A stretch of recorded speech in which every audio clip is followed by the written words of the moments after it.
मध्य पूर्व में जारी संघर्ष के बीच इजरायल ने एक बार फिर ये साफ कर दिया है कि वो अपने नागरिकों और सैनिकों के खिलाफ की गई हिंसा को किसी भी हाल में नहीं भूलने वाला और न ही माफ करेगा।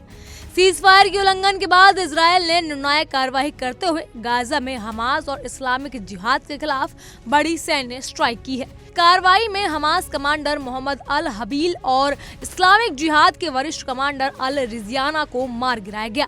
यह ऑपरेशन इजरायली डिफेंस फोर्सेज और इजरायली सुरक्षा एजेंसियों द्वारा संयुक्त रूप से अंजाम दिया गया, जिसे इजरायल ने न्याय और जवाबदेही की दिशा में एक अहम कदम बताया। इजरायली सेना के अनुसार मोहम्मद अल हबील वही कमांडर था जिस पर इजरायली महिला सैनिक कॉर्पोरल नोआ मिस्रियोना को कैद करने के दौरान बेरहमी से हत्या करने का आरोप था। नोआ को 7 अक्टूबर के हमले के दौरान नहाल ओज पोस्ट से अगवा किया गया था, जहां वो इजरायली सेना में एक ऑब्जर्वर के रूप में तैनात थी।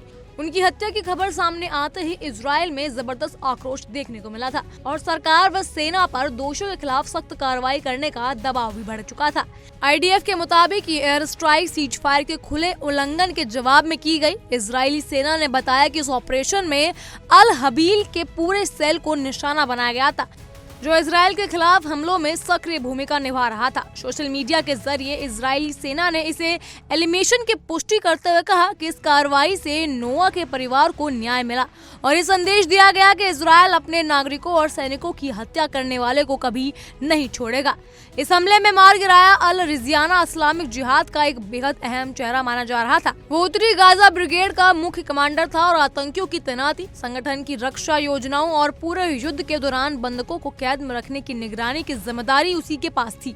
इजरायली सेना के अनुसार रिजियाना की भूमिका केवल सैन्य रणनीति तक सीमित नहीं, बल्कि वो इजरायल राज्य और उसके नागरिकों के खिलाफ गंभीर हमलों की योजना और क्रियान्वयन में शामिल भी था। इजरायल ने स्पष्ट किया है कि यह हालात रात के दौरान हुए युद्ध विराम के उल्लंघन के सीधे जवाब में किया गया। आईडीएफ का कहना है कि जिन लोगों को एयर स्ट्राइक में निशाना बनाया गया वो लंबे समय से इजरायल के खिलाफ हिंसक गतिविधियों में शामिल थे।